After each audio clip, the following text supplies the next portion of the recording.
Bienvenidos a mi canal, no olviden suscribirse y darle me gusta para seguir subiendo más contenido. Sin más que decir, comencemos con el video.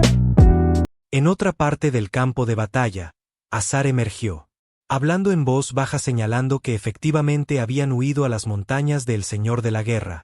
Lo llamó su campo de batalla ideal. Refiriéndose a Kotaro, comentó que no debía ser subestimado. Luego declaró que aprovecharía esta oportunidad y los masacraría a todos. La voz de Miriam tembló por la sorpresa. Ella cuestionó por qué Titania estaba allí. Su mirada se posó entonces en el pequeño niño en los brazos de Titania, claramente aturdida al ver a un bebé humano. Mientras procesaba la imagen, Kotaro desapareció repentinamente del agarre de Titania y apareció sobre la cabeza de Miriam, tirando ferozmente de sus orejas. Gritó de sorpresa, agitándose mientras trataba de entender qué estaba pasando. La sensación le hacía cosquillas insoportablemente y no podía creer que el bebé se hubiera levantado tan rápido. Confundida y frustrada, trató de entender cómo había logrado subirse a su cabeza. En un arrebato de irritación, agarró a Kotaro y lo arrojó al suelo gritando furiosamente. Titania dejó escapar un grito de sorpresa, horrorizada al ver al bebé arrojado tan bruscamente. Antes de que nadie pudiera reaccionar más, una serie de violentas explosiones estallaron a su alrededor. Mientras el polvo se asentaba, de repente esqueletos comenzaron a emerger de la tierra. Tanto Miriam como Titania miraron conmocionadas el grotesco sitio. A lo lejos, el demonio se rió entre dientes mientras observaba el caos.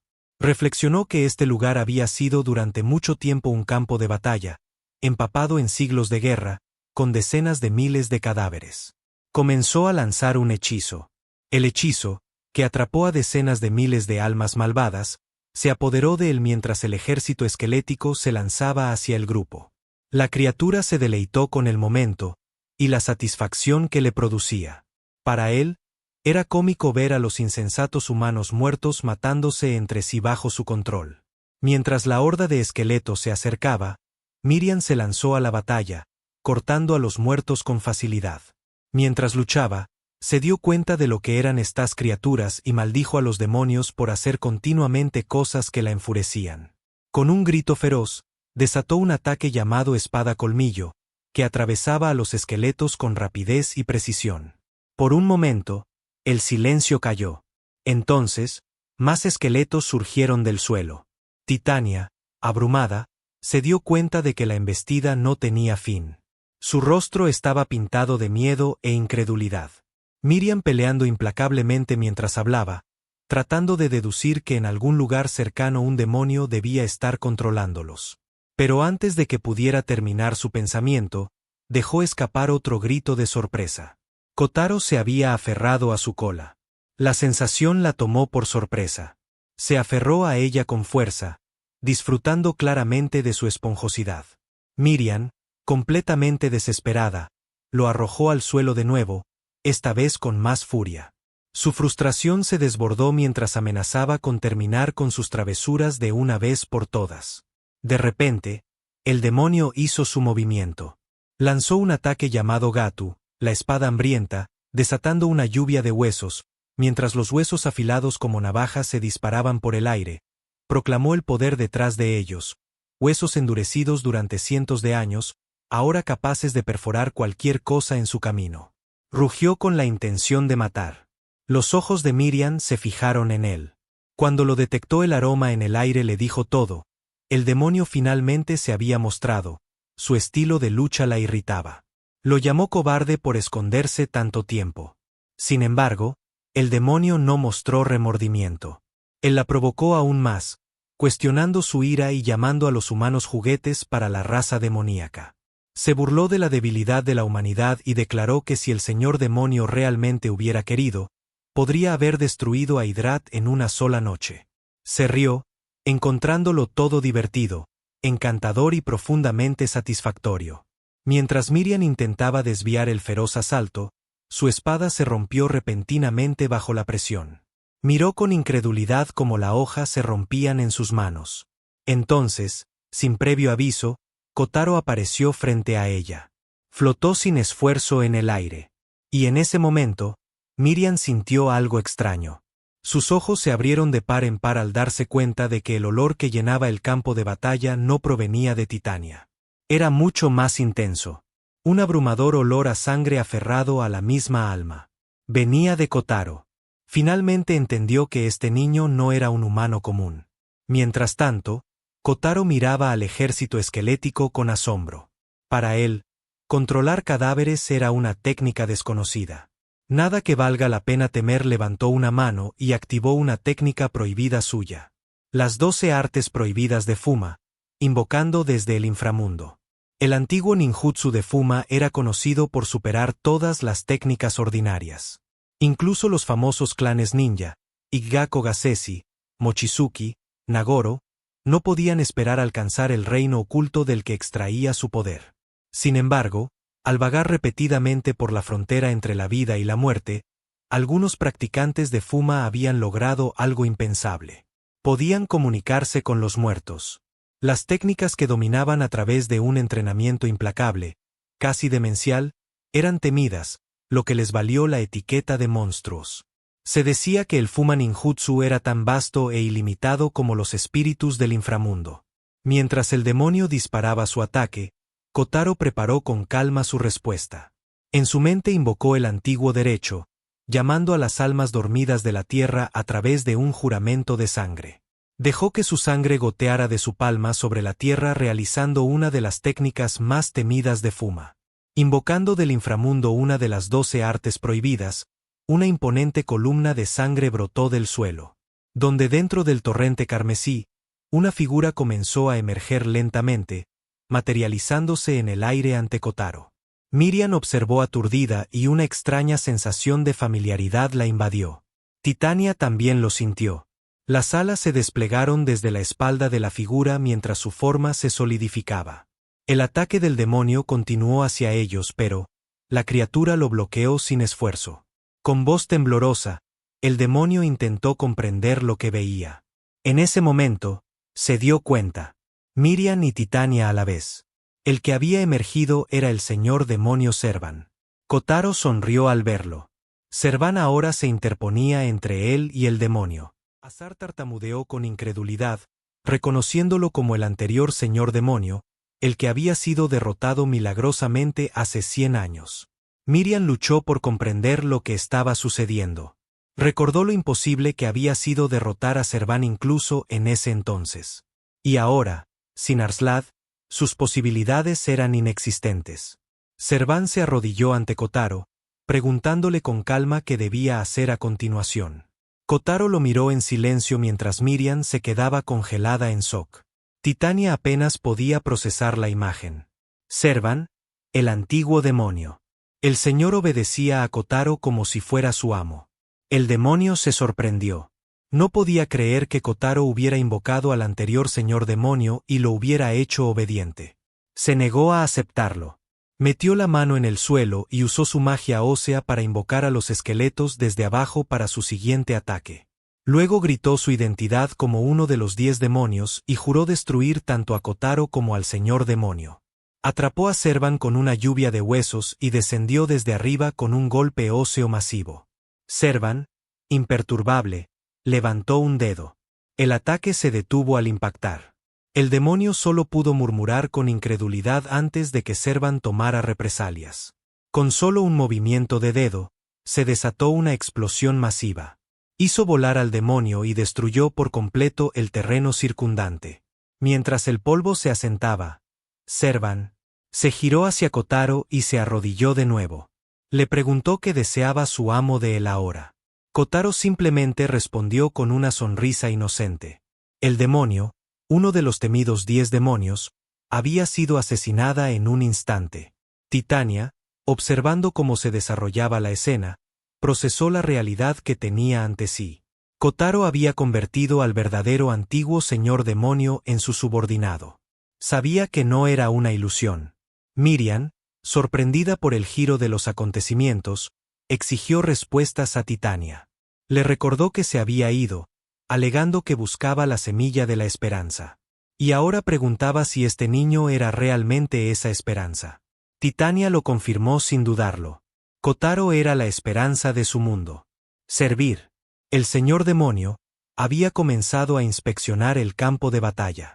Observó a los demonios caídos dispersos por la zona. Con un tono cansado, reflexionó sobre cómo, a pesar de las incontables décadas o siglos desde su caída, nada había cambiado. Miriam, enfadada por sus palabras, arremetió contra él. Culpó a los demonios por el caos y el sufrimiento del mundo. Serván respondió con calma señalando que fueron ellos quienes originalmente gobernaron sus palabras. Miriam se quedó en silencio. Servane habló con un tono distante, explicando que los demonios habían sido oprimidos durante tanto tiempo.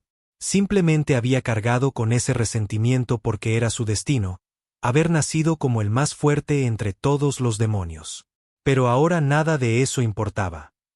El mundo en sus ojos estaba lleno de tontos descuidados. Entonces se giró hacia Kotaro y le preguntó a qué se refería su deseo como su señor. En el fondo, Servan se preguntaba si estaba destinado una vez más a luchar y matar. Kotaro sonrió suavemente y sus pensamientos reflejaban un deseo de paz. No quería dominar a nadie. Luchando por encontrar las palabras, finalmente logró decir que odiaba la dominación y que Servan era libre. Las palabras aturdieron a Servan. Se congeló incapaz de creer lo que acababa de escuchar. Miriam, aún tratando de comprender la situación, se giró hacia Titania con incredulidad exigiendo una explicación. Las lágrimas de Titania corrían por su rostro. No podía creer que Kotaro hubiera hablado. Lo levantó suavemente y expresó su acuerdo con sus palabras. Ella también odiaba la dominación. Servan soltó una carcajada. Reconoció que todavía habían seres inusuales en el mundo. Miró a Kotaro, quien permanecía en los brazos de Titania, y tras una breve pausa, le preguntó si realmente quería que lo acompañara. Kotaro continuó sonriendo en respuesta. De repente, el suelo bajo ellos comenzó a retumbar, tomando a todos desprevenidos. Grietas partieron la tierra y desde abajo dos enormes manos surgieron hacia el cielo. El grupo se encontró elevado y de pie en la palma de las manos gigantes.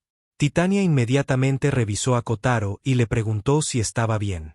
Kotaro le respondió con una alegre e inocente sonrisa. Mia miró a su alrededor confundida e irritada, preguntándose, ¿qué estaba pasando ahora? Se quedaron en silencio por un momento antes de darse cuenta de que ya no estaban solos. Figuras habían aparecido de pie sobre las puntas de los enormes dedos. Una aura oscura y repugnante se aferraba al aire que los rodeaba. Miriam entrecerró los ojos y murmuró con disgusto que el lugar estaba absolutamente lleno del hedor sangriento de los demonios. La presencia del señor demonio caía sobre ellos desde arriba, pesada y sofocante, mientras el grupo permanecía unido en medio de la enorme mano.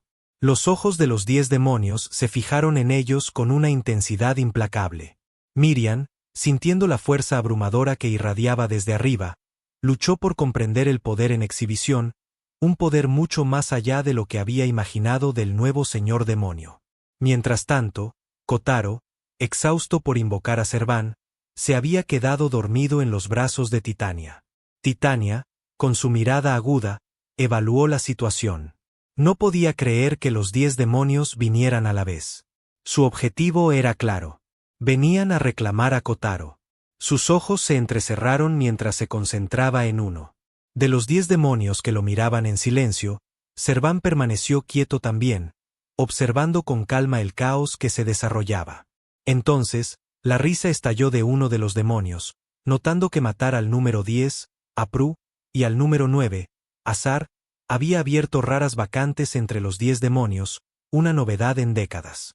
El señor demonio, dijo, estaba emocionado por esta inesperada interrupción y exigió que ahora los entretuvieran. El orador era Zenova, número 3 entre los 10 demonios. A pesar de su fatiga, Kotaro luchaba por mantenerse consciente en los brazos de Titania. Su mente corría con frustración por su impotencia, lamentando las limitaciones de su cuerpo infantil. A medida que aumentaba la tensión, Miriam espetó. Enfurecida por las palabras de Zenova, se lanzó hacia adelante decidida a contraatacar. Antes de poder asestar un golpe, una repentina explosión mágica la golpeó, perforando un agujero cuadrado en su cuerpo. El ataque provino de otro de los 10 demonios, de Porapopper número 4, quien la despidió fríamente, afirmando que los 4 héroes ya no eran necesarios. Titania gritó en estado de shock por lo que le había sucedido a Miriam, quien estaba atónita al mirar la herida geométrica tallada en su torso. Pero antes de que pudiera recuperarse, un segundo ataque la golpeó. Esta vez, todo su cuerpo estaba envuelto en una sustancia cristalina que la encerraba en su lugar. La risa resonó del responsable Hildark número 7, quien admiró su obra, declarándola su nueva obra de arte. Titania comenzó a entrar en pánico ante la horrible vista. Pero su alarma se interrumpió cuando algo se estrelló contra ella, inmovilizándola violentamente contra el suelo. Una extraña criatura se cernía sobre ella y un niño estaba sentado sobre su cabeza sonriendo maliciosamente. El niño la llamó debilucha y le ordenó que se quedara abajo. Estos dos juntos eran April y Gallen, clasificados en el número 8 entre los 10 demonios. Titania gritó cuando el pequeño cuerpo de Kotaro fue arrojado de su agarre rebotando por el suelo hasta que aterrizó junto a Servan. Mientras Servan miraba al bebé aún, otro demonio cargó contra él con la espada alzada para atacar. Con serena precisión, Servane levantó la mano y bloqueó el golpe sin esfuerzo. Reconoció al atacante de inmediato. Arsad, el segundo de los 10 demonios. Observando cómo se desarrollaba el encuentro, Titania supo lo que tenía que hacer. La única forma de salvarse era matarlo. Entonces, de repente, una mano se posó suavemente sobre el hombro de Servan. Sin previo aviso, una figura se materializó a su lado. Un demonio sonriendo casualmente lo saludó. Este no era otro que el señor demonio Jura. Se disculpó, explicando que cualquier cosa que tocara directamente se rompería debido a la abrumadora fuerza de su poder mágico. Sin embargo, notó que algo así no debería ser nada para el antiguo señor demonio. De repente, la carne de Servan se transformó de forma antinatural y una forma grotesca surgió de su cuerpo. Escupió sangre mientras sucedía. Los pensamientos de Titania se volvieron desesperados. Esta situación era tan peligrosa que, a pesar de tener al antiguo señor demonio de su lado, todos podrían morir a este ritmo. Sintió la urgencia crecer en su interior y decidió encontrar una manera de al menos salvar a Kotaro. Servan comenzó a recitar sus hechizos y preparó su ataque. Desató 3 poderosos hechizos: infierno kármico, aniquilación total y onda de corte al vacío. Titania observó que estos eran los hechizos más fuertes de los 3 atributos mágicos principales. Lanzados todos a la vez, ella nunca había visto a nadie capaz de algo así. Antes la abrumadora presencia mágica que había sentido no fue un error. Todo lo que el señor demonio había dicho sobre hace 100 años era cierto. Después de todo, cuando Servan lanzó los hechizos simultáneamente, las enormes manos que estaban sobre él fueron parcialmente aniquiladas a pesar del devastador impacto. Arslad y Jura estaban frente a él completamente imperturbables. Sin embargo, la grotesca forma que había emergido del cuerpo de Serve se desintegró en el ataque. Jura encontró extravagante que Servan hubiera aniquilado a la criatura con tanta fuerza, pero se burló del esfuerzo con ese nivel de poder mágico. Dijo que Servan ni siquiera sería capaz de rasguñarlo. Jura se reveló como un dios demonio, un ser que trascendía incluso a los demonios. Servan estaba aturdido. Cuestionó el título. Jura había recibido esos hechizos de alto nivel de frente y permaneció completamente ileso. El corazón de Titania se hundió. Fue como ella temía. Nadie podría enfrentarse al actual señor demonio. Nadie más que Kotaro. Titania llamó a Kotaro y lentamente abrió los ojos e intentó moverse. Internamente le gritó a su cuerpo que se moviera. No podía entender por qué no respondía. Esa chica lo había salvado incontables veces. Finalmente era su turno de devolver el favor. Titania lo vio forcejear y sonrió suavemente, instándolo a no olvidar ese sentimiento. Tanto Kotaro como Servan la miraron fijamente mientras reunía el resto de su poder mágico y lo vertía todo en un solo hechizo. Destello peregrino. Un brillante destello de luz envolvió toda el área. Titania gritó al señor demonio Servan que tomara a Kotaro y escapara. Declaró que Kotaro cambiaría el mundo. En ese momento, Servan recordó las palabras anteriores de Kotaro: su odio a la dominación. Sin dudarlo, Agarró a Kotaro y salió corriendo en la distancia. Uno de los 10 demonios, decepcionado por la huida, hizo pucheros y dijo que era una vileza de su parte huir después de haber recorrido todo ese camino. Este era el número 6 de los 10 demonios, Ramgres. Otro de los 10 demonios saltó emocionado, declarando que ahora era su turno. Confiado en su velocidad, anunció que no perdería. Este era el número 5, Ignch. Jura apareció a su lado y propuso algo intrigante. Sugirió que podría valer la pena intentar atraer al bebé a la familia demoníaca. Usando a Miriam y Titania, propuso llenar las vacantes actuales en los 10 demonios con ellos. Uno de los 10 demonios estalló en risas, declarando que era una idea brillante. Este era un Slime. Serván se elevó por el cielo con Kotaro colgando de su cola. Finalmente, Kotaro se despertó y al abrir los ojos vislumbró el lejano horizonte. Sus ojos brillaron de asombro ante la vista. Lleno de emoción, gritó asombrado por el hecho de estar volando. Su voz rebosaba de alegría al percibir la sensación, llamándola maravillosa. Serván permaneció en silencio mientras continuaban su vuelo. Kotaro entonces dirigió su atención al vasto mundo que tenía ante sí, preguntando qué tan lejos se extendía y qué misterios podrían acechar al borde del horizonte. Serván respondió con una burla, comentando la curiosidad de Kotaro. A pesar de haber llegado al mundo, lo llamó un lugar aburrido, inalterado como siempre. Kotaro discrepó, expresando apasionadamente lo emocionado que se sentía.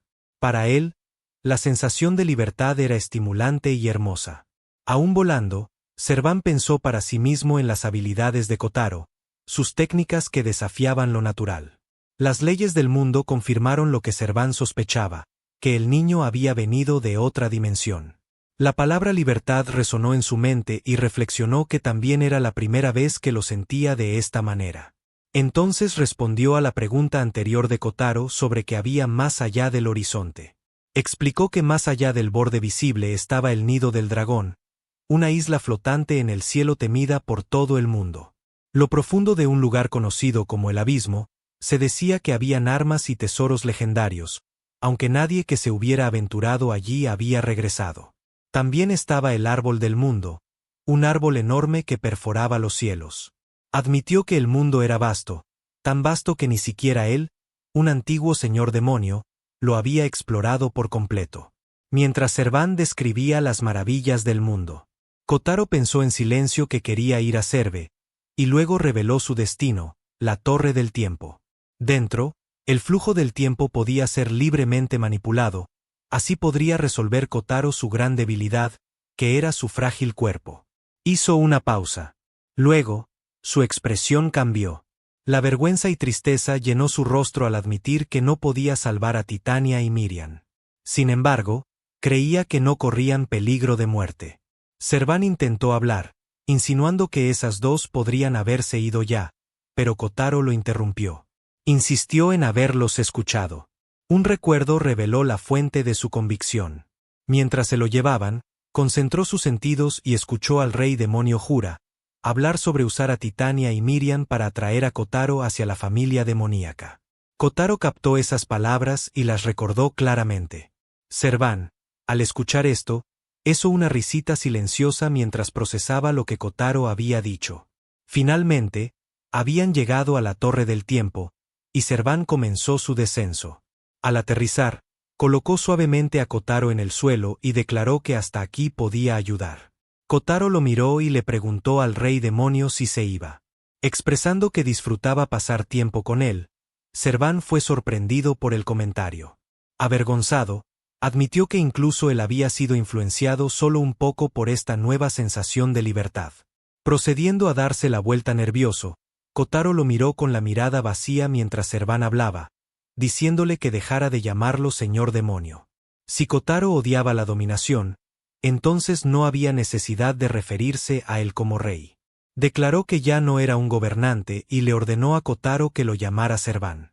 Con eso, Serván se elevó a los cielos y voló, dejando a Kotaro al pie de la Torre del Tiempo. Kotaro lo llamó, diciéndole que volara con él de nuevo algún día. Mientras Serván desaparecía en la distancia, una figura se acercó repentinamente a Kotaro por detrás. La figura expresó incredulidad al ver al antiguo señor demonio, comentando lo diferente que se había vuelto en comparación con hace 100 años. La figura se giró hacia Kotaro, preguntándose si el cambio en Serván era obra suya. Reveló que había estado observando todo desde su posición e invitó a Kotaro a entrar. Esta figura era uno de los 4 grandes héroes, Golem mágico BB-28. En la Torre del Tiempo, BB-28 comenzó a hablar, explicando que la torre no siempre estuvo suspendida en el cielo. Solía ser un lugar donde muchos buscaban recuperar su juventud. Pero finalmente, el deseo de monopolizar la torre condujo a un derramamiento de sangre. Después de que el señor demonio fuera derrotado, el héroe Arslad sugirió que BB-28 se convirtiera en el protector de la torre. Este BB-28 admitió estar feliz en ese momento, aunque era una felicidad nacida de la ansiedad. Al no tener el concepto de una vida útil, BB-28 había recibido una misión: convertirse en el guardián de la torre. En ese momento, Kotaro, sentado en la cima de la cabeza de BB-28, comenzó a abofeteársela con entusiasmo. BB-28 reaccionó sorprendido, exigiéndole que se detuviera, preocupado. Rápidamente pateó a Kotaro y procedió a tallarse la cabeza, murmurando sobre lo grosero que era el niño al declarar su rol como administrador de la torre. BB-28 advirtió a Kotaro que ese no era un lugar al que se pudiera entrar casualmente. El deseo de Kotaro de envejecer no tenía precedentes, pero ni siquiera él era la excepción. Sentado tranquilamente en el suelo, Kotaro le preguntó qué debía hacer para acceder a la torre. BB-28 respondió críticamente que dependería completamente de él. Kotaro entonces saltó de nuevo sobre su cabeza, dándole otra bofetada y llamándolo cabeza de roca pomposa, lo que hizo que BB-28 gritara en voz alta. Kotaro, en protesta, procedió a entrar en la Torre del Tiempo. Al entrar, observó la oscuridad total que lo rodeaba. BB-28 simplemente le deseó buena suerte, llamándolo Fuma Kotaro. De repente, un círculo mágico se activó bajo los pies de Kotaro. Al mirar hacia abajo, una luz cegadora brilló y su pasado regresó a él. La visión comenzó a desarrollarse.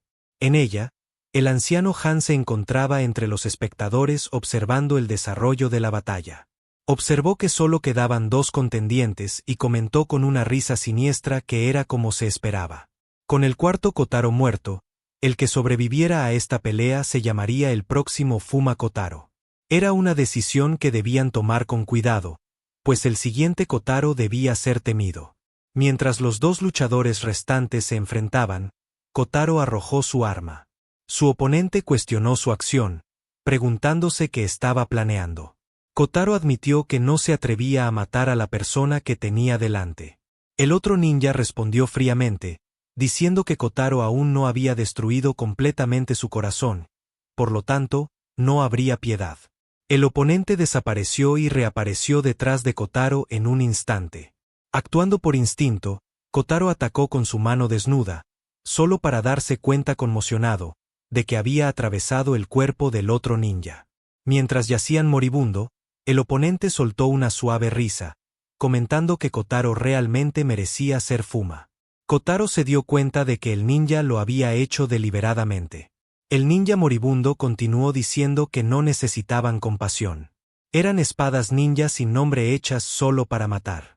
Aquellos que no podían matar serían asesinados. Sin embargo, los que no habían cortado completamente sus corazones eran irónicamente los más fuertes.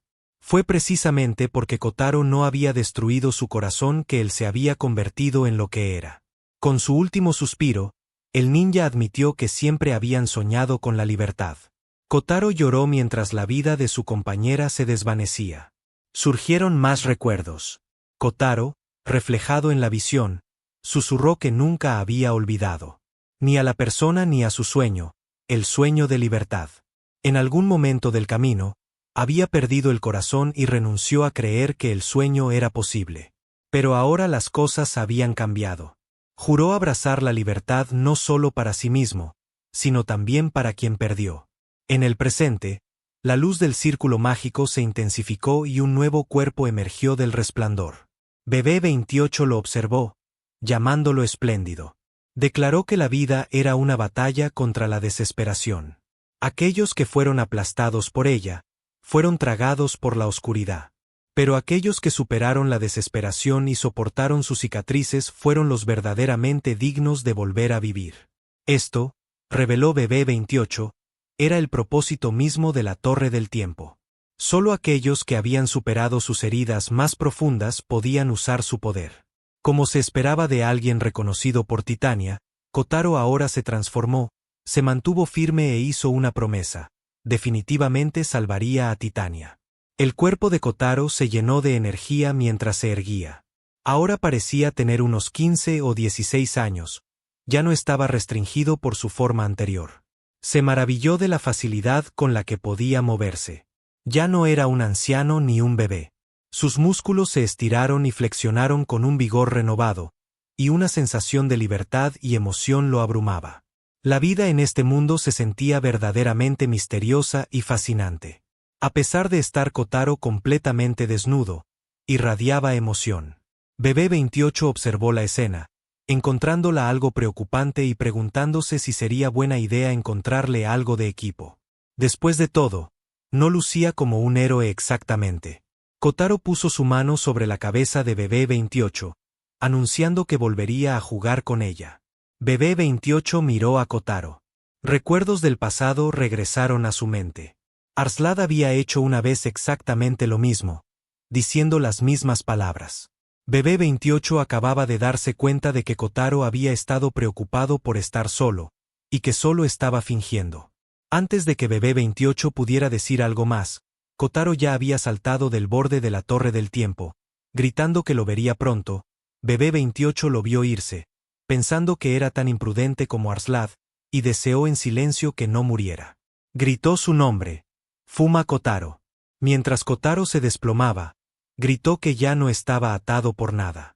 Se declaró libre con el objetivo de vivir para sí mismo. De repente, un enorme esqueleto apareció ante él. Reaccionando rápidamente, Kotaro usó un ninjutsu llamado Pasos Silenciosos, que le permitió aterrizar con seguridad sobre el esqueleto. Esta técnica era un método fundamental del ninja taijutsu, que borraba la presencia de una persona al momento de aterrizar, permitiéndole convertirse en nada. Aliviado, Kotaro contuvo el aliento y admitió que no esperaba estar ya al nivel del suelo, o al menos lo que parecía serlo. Mirando a su alrededor desde lo alto del esqueleto, notó lo extraño que era que algo así apareciera de repente en las nubes y decidió bajar desde allí. A su lado, incrustada en el cráneo del esqueleto, había una espada. Kotaro, curioso, se preguntó qué era, notando su elegante diseño. Decidió tomarla, y sacó la espada. Mientras la sostenía, vio su reflejo en la hoja y se congeló. El rostro que lo miraba era el mismo que en su vida pasada. Se preguntó por qué era así. ¿No se había reencarnado y renacido? Recordó haberlo pensado antes. El ninjutsu era la cumbre del taijutsu, una serie de técnicas que solo podía usar un cuerpo a través del entrenamiento. Empezó a preguntarse si realmente había reencarnado en este mundo como un bebé. Al final, decidió que no tenía sentido pensar en ello ahora. Tal vez lo entendería cuando llegara el momento. Sin demorarse más, Kotaro salió corriendo hacia el esqueleto. Más abajo en la enorme estructura, varias personas se abrían paso a lo largo. Uno de ellos se quejó, preguntándose cuánto se extendía realmente el esqueleto. Otro preguntó si estaban al menos a mitad de camino y llamó a alguien llamado Axe. Respondiendo que aún no habían llegado al 10%, como se esperaba de una mazmorra del reino demoníaco de rango S. La chica entre ellos tenía dificultades para respirar, diciendo que el oxígeno era demasiado escaso. Axe les recordó que delante de ellos estaba la legendaria espada matadragones. Alguien cuestionó por qué estaban allí. Axe les espetó, exigiendo saber si realmente formaban parte del grupo de los héroes. El chico con la bolsa grande se encogió de hombros, diciendo que era solo por diversión y que no había manera de que pudieran llegar a la cima. La chica admitió que solo quería irse a casa. Axe gritó que hablaba en serio. Si tuviera esa espada mágica, podría convertirse en un verdadero héroe. De repente, notaron que algo se acercaba. Una figura enorme dio un paso adelante y se paró frente a ellos. Rió sombríamente, burlándose de la idea de que simples humanos buscaran la legendaria espada matadragones. Preguntó si estaban jugando a ser exploradores. El grupo se dio cuenta de inmediato del peligro. Se enfrentaban a una armadura errante. El pánico se apoderó de ellos. La armadura les dio 3 opciones: morir a manos de ella y que les robaran la comida, dejar su comida atrás y saltar del esqueleto o convertirse en sus esclavos. Axe pensó para sí mismo que estas eran las peores 3 opciones posibles. Entonces, desesperado, declaró que se convertiría en el esclavo de la armadura. En ese momento, Kotaro aterrizó entre el grupo y la armadura errante. Los saludó con indiferencia. La atención de la armadura se dirigió instantáneamente a la espada en la mano de Kotaro. Reconoció el arma. Era una pieza de equipo de rango S, la legendaria espada matadragones, conocida como la espada matadragones. Una aterradora arma mágica con ataques especiales diseñados específicamente para dragones. El grupo miró a Kotaro con total sorpresa. Axe lo miró conmocionado al notar la espada en su mano. La reconoció al instante. Un humano desde arriba empuñaba la espada matadragones. Kotaro explicó con indiferencia que la había recogido antes porque se había caído. Axe, confundido, repitió la palabra caído tratando de entenderla. Kotaro se ofreció a darle la espada, lo que hizo que Axe explotara de incredulidad y emoción. Axe, atónito, preguntó si Kotaro realmente hablaba en serio sobre el intercambio. Kotaro confirmó su insistencia en intercambiar la espada por todo lo que Axe llevaba puesto. El chico con la bolsa lo animó con entusiasmo y Axe dudó, preguntándose en voz alta si renunciar a su ropa. Momentos después, Axe estaba completamente desnudo, con la espada matadragones ahora en su mano. El chico con la enorme bolsa se echó a reír sin esperar que Axe realmente lo hiciera. La chica hizo una mueca, comentando que ver el feo cuerpo de Axe era demasiado. Mientras tanto, Kotaro victorio celebrando que finalmente tenía ropa. Ahora vestía equipo descapotable, una capa de aventurero, ropa de viajero y botas de aventurero. Se dio cuenta de que había estado desnudo todo el tiempo, un pensamiento que hizo que la chica se desmayara de pura emoción. De repente, una risa resonó cerca mientras la armadura errante se acercaba. Expresó su alegría, asombrado de que la espada matadragones prácticamente le hubiera sido entregada. Extendiendo la mano, exigió la espada. Pero cuando Kotaro giró, la armadura se partió repentinamente en 2. La espada había pasado justo por encima de la cabeza de Kotaro. Mirando hacia adelante, Kotaro vio a Axe, cuya expresión se había retorcido en algo maníaco. Con una mirada enloquecida en sus ojos, murmuró para sí mismo con una sonrisa desquiciada, declarando su intención de cortar todo a su alrededor en pedazos. El chico con la bolsa gritó preocupado, preguntando qué le pasaba. La chica observó que Axe podría haber perdido la cabeza por sostener la espada matadragones. El chico, aún confundido, pidió una aclaración. La chica explicó que la espada estaba maldita. Si alguien no tenía fuerza de voluntad, caería en la locura. Axe gritó como un loco y se preparó para atacar de nuevo. Kotaro actuó rápidamente. Derribó a Axe y le quitó la espada. Una vez que la espada dejó sus manos, los ojos de Axe volvieron lentamente a la normalidad. Kotaro notó que si la espada realmente causaba locura y traía desastre, entonces sería mejor que él fuera quien la conservara. Axe se quedó en el suelo mientras el chico y la chica estaban de pie sobre él. La chica le dijo que finalmente había recuperado la cordura. Axe, aún aturdido, preguntó qué había sucedido. Ella explicó que había perdido la cabeza por la espada mágica. Él miró hacia arriba, confundido y preguntó si eso era realmente cierto. Mientras observaba a Kotaro desde la distancia, la chica suspiró y reflexionó sobre lo increíble que era al equiparse un arma maldita como esa. ¿Cuánto entrenamiento había recibido? Ella brilló ante el pensamiento. Axe, claramente confundido, se inclinó hacia el chico y le preguntó qué estaba pasando. El chico, sin dejar de mirar a la chica, respondió en voz baja, fue amor. Abajo, Kotaro finalmente llegó a la base del enorme esqueleto. Kotaro se arrodilló y puso su mano en el suelo. Examinando cuidadosamente el terreno, detectó 5 o 6 huellas humanas distintas impresas en la tierra. Cerca había otro rastro. Al principio parecía pertenecer a un oso, pero al concentrarse, se dio cuenta de que era un demonio. Decidiendo una dirección, decidió seguir el camino marcado por las huellas más humanas.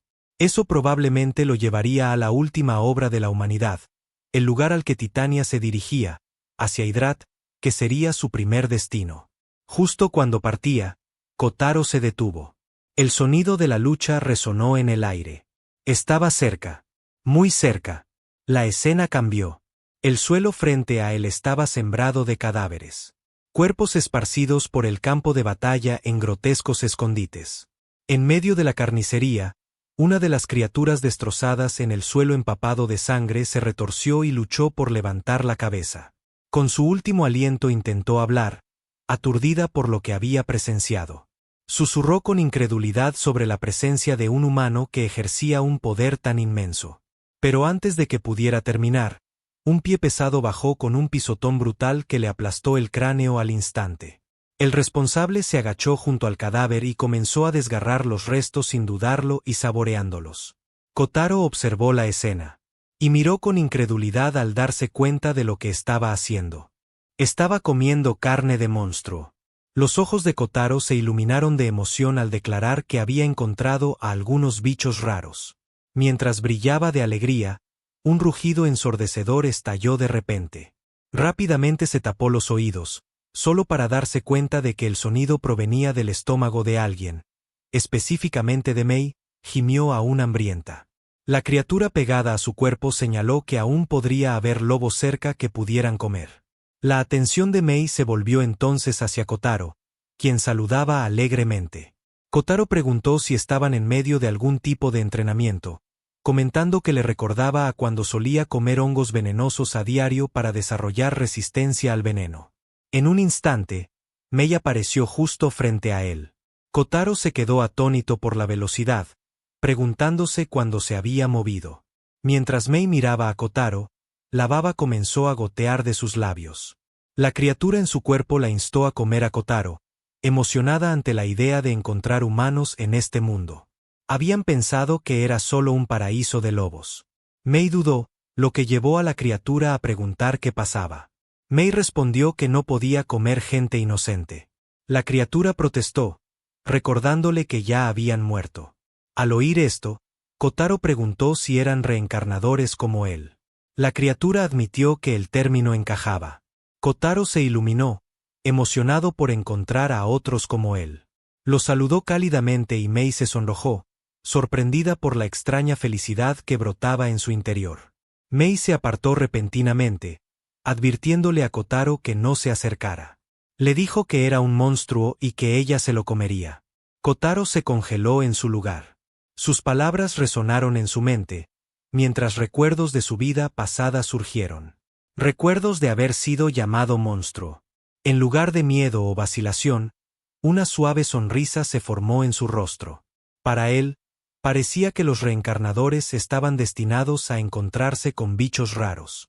Le dijo que no se preocupara, que eran iguales y que no le importaba. Luego, lentamente, extendió su mano hacia ella. Mei se sorprendió por el gesto. Una silenciosa alegría se agitó en su interior y susurró que estaba feliz. Pero entonces, sin pensarlo, de repente mordió el dedo de Kotaro. Kotaro gritó sobresaltado y preguntó qué había pasado con el apretón de manos.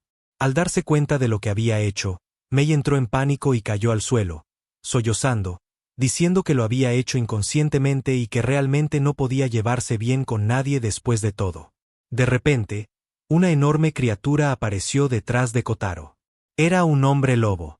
Su voz temblaba de furia mientras rugía que habían matado a sus hermanos y que jamás podría perdonarlos. Kotaro sintió de inmediato la oleada de instinto asesino. Al girarse para encarar la amenaza, Mei pasó como un borrón. Con un brillo en los ojos, preguntó si la comida era para ella, y de un solo mordisco, atravesó a la enorme criatura, derribándola en un instante. Kotaro sonrió al verla, divertido e impresionado. Pensó que definitivamente era una chica interesante. Entonces se dio cuenta de que no habían intercambiado nombres y se presentó como Fuma Kotaro. Mei respondió explicando que cazaba a quienes dañaban a los depredadores humanos y que su alias era Caperucita Roja o Caperucita Caníbal. Kotaro comentó lo limpia que comía, señalando que no dejaba ni sangre ni huesos. Con eso, dijo que tenía prisa y que podría volver a verla en otro lugar. Mei se congeló, la mirada fija en Kotaro.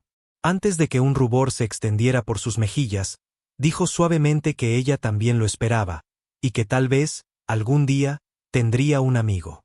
Mientras hablaba, los recuerdos de los amigos que había perdido en el camino pasaron por su mente. La criatura a su lado admitió que probablemente no tenía sentido que terminaran comiéndose a sus amigos otra vez. Con una resignada despedida, se dieron la vuelta y se fueron. La escena se desplazó al este de las montañas Warlord, cerca de Hydrat. En la muralla de la ciudad de El Horado, las siluetas de Arslad, Titania y Miriam permanecieron en silencio. Un hombre gritó aterrorizado, suplicando que no lo mataran. Su voz tembló mientras miraba a su alrededor. La devastación. Las poderosas murallas de helado habían sido completamente destruidas. La ciudad entera se redujo a ruinas. Luchando por dar sentido a la carnicería, se preguntó en voz alta por qué los antiguos héroes, aquellos que una vez fueron aclamados como salvadores, harían algo tan inconcebible.